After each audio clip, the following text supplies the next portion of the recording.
जो मैं हृदय की बात बताना चाहता हूं, सुनो। बड़े भाग मानुष तनु पावा, सुर दुर्लभ सब ग्रंथ निगावा। साधन धाम मोक्ष कर द्वारा, पाई न जेहि परलोक सम्हारा। सो परत्र दुख पावई, सिर धुनि धुनि पछताई। काल ही कर्म ही ईश्वर ही, मिथ्या दोष लगाई। बड़े भाग्य से भगवान कह रहे हैं, बड़े भाग्य से ये मनुष्य शरीर मिलता है। ये देवताओं के लिए भी दुर्लभ है, ऐसा सब ग्रंथ वर्णन करते हैं। ये शरीर साधन का धाम है, ये मोक्ष का द्वार है। अर्थात 84 लाख योनियों में केवल एक योनि ये है जिससे तुम परम पद पे आरूढ़ हो सकते हो, इस चक्र से छूट सकते हो। और किसी योनि में इतनी सामर्थ्य नहीं, देवताओं में भी ऐसी सामर्थ्य नहीं, इसलिए सुर दुर्लभ है। ये जो मनुष्य शरीर है ये सुर दुर्लभ है, ये साधन धाम है, ये मोक्ष का द्वार है। एक मानो उदाहरण में 84 दरवाजों का एक महल, और उसमें सब दरवाजों में ताला लगा हुआ है, एक दरवाजा खुला हुआ है। अब वो आंखों से अंधा आदमी टटोल करके चलता है, बंद दरवाजों में टटोलते हुए निकला, और जब खुले दरवाजे में आए तो खुजली लग गई। पैर तो चल ही रहे थे, खुजली में वो दरवाजा क्रॉस कर गया, फिर आगे वही, और उसे दरवाजे नहीं मिल रहा। समझ रहे हो वो अंधा आदमी कौन है? अपने लोग हैं। अज्ञान अंधकार में फंस करके विषय रूपी खुजली, ये भोग लूं, ये सूंघ लूं, ये देख, निकल गया दरवाजा, फिर भटको। 83,99,999 योनि, एक एक योनि में कितने प्रकार के जीव हैं। प्रभु कह रहे हैं, पाई न जेहि परलोक संभारा। ये केवल परलोक संभारने के लिए है। बड़े भाग्यशाली हैं आप जो आपको चर्चा सुनने को मिल रही। नहीं, ऐसी मोह मदिरा पान किए हुए लोग भोगों में सो रहे हैं कि काल का उनको भय नहीं है कि मेरी आयु नष्ट होती चली जा रही, व्यर्थ में जीवन नष्ट कर रहा हूं। ये विश्राम करने का समय नहीं है, ये विश्राम करने का समय नहीं है, ये छूटने का समय है। छूटो, जो जो तुमने लगाव रख लिए हैं उनको छोड़ो, भागो, प्रभु के पास पहुंचो। ऐसा दावानल जल रहा है कि तुम बच नहीं सकते, नष्ट हो जाओगे। अभी समझ में नहीं आ रहा, बात समझ लीजिए। जिस शरीर को तुमने मैं मान करके भोगों में सुख बुद्धि कर ली, इसी शरीर को आने दो, दुर्गति का समय आता है। जब दिन आया है तो रात भी आएगी, फिर तुम समझ नहीं पाओगे, सह नहीं पाओगे, निकलने का रास्ता नहीं मिलेगा। इसलिए पाई न जे परलोक संभारा। अभी समय, यावत स्वस्थमिदम कलेवरम यावत च दूरे जरा। जब तक शरीर तुम्हारा स्वस्थ है, कोई भयानक रोग नहीं आ जाता, मृत्यु नहीं आ जाती, तब तक उपाय कर लो भगवत प्राप्ति का। ऐसी ऊंचाई पर बैठ जाओ जहां काल भी स्पर्श न कर सके। नहीं तो सो परत्र दुख पावई, सिर धुनि धुनि पछताए। काल ही कर्म ही ईश्वर ही, मिथ्या दोष लगाए। वो परलोक में महान दुख पाता है, और जब जब यहां जन्म होता है तब तब सिर पीटता है, क्योंकि अब कर्म बंधन से बंधा हुआ वो निकलने की चाह भी नहीं कर सकता, निकलने की चाह भी नहीं। अभी तुम्हें अवसर मिल गया, भाग पड़ो।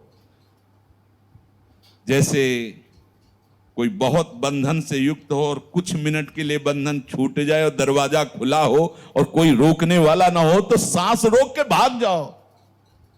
भाग ले। इस संसार दुखालय से तुम्हें छूटने का अवसर मिल गया। दरवाजा खुला, मोक्ष द्वार मतलब खुला दरवाजा, निकल सकते हो।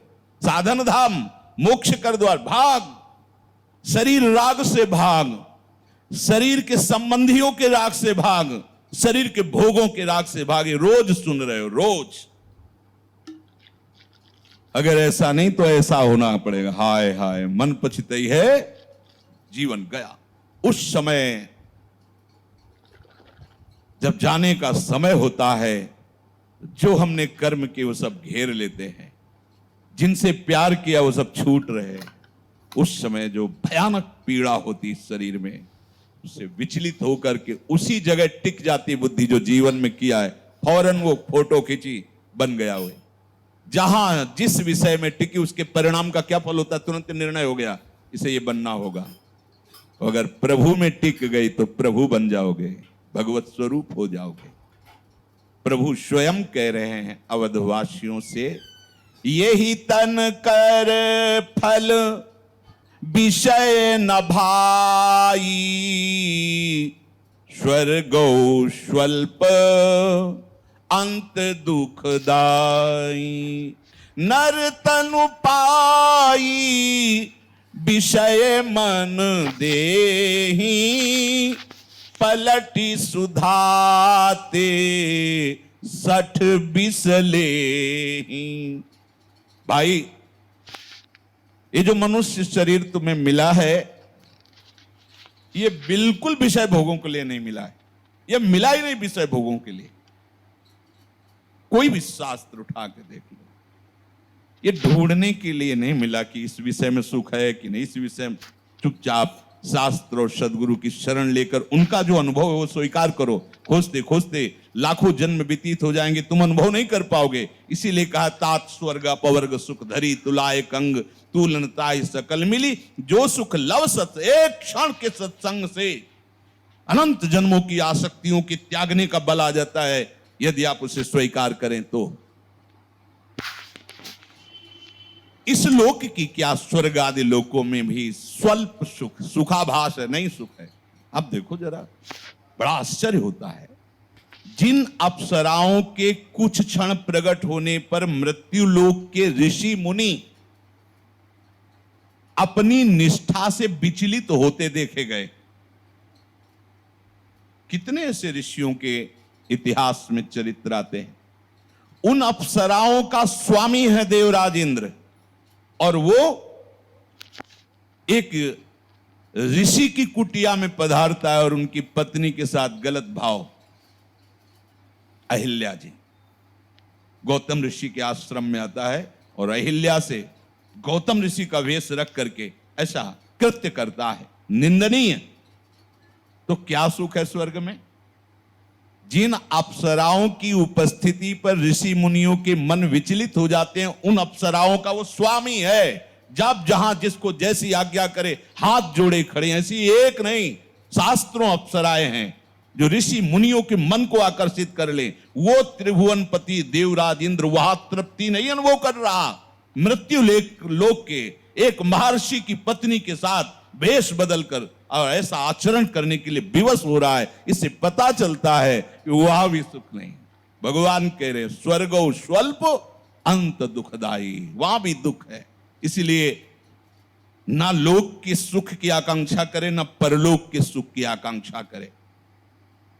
बोले जो इस मनुष्य शरीर को प्राप्त करके भोगों में, विषयों में मन देते हैं, ललचाते हैं, ये मिल जाए भोग लूं तो कृतार्थ हो जाए, बोले वो मूर्ख हैं। अमृत को त्याग करके विष पाना चाहते हैं।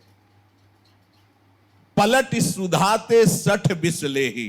बिल्कुल नहीं, बिल्कुल ये मनुष्य शरीर भोगों के लिए नहीं मिला, ये भगवान की प्राप्ति के लिए मिला है, भगवत स्वरूप। लेकिन सब नहीं चल सकते, सब ये नहीं सुन सकते, सुन नहीं सकते, सबके कान में ये बात नहीं जाएगी। बड़े भाग पाइप सत्संगा, वहो भाग्य उदय होते हैं, तब संतों के वचन कान में जाते हैं। उनसे भी ज्यादा उनके भाग्य होते हैं जो उस वचन को स्वीकार कर लेते हैं। उनसे भी ज्यादा वो महाभाग्यशाली होते जो स्वीकार करके तत्क्षण यात्रा प्रारंभ कर देते हैं भगवत मार्ग की। प्रभु कह रहे हैं ताहि कबहू भल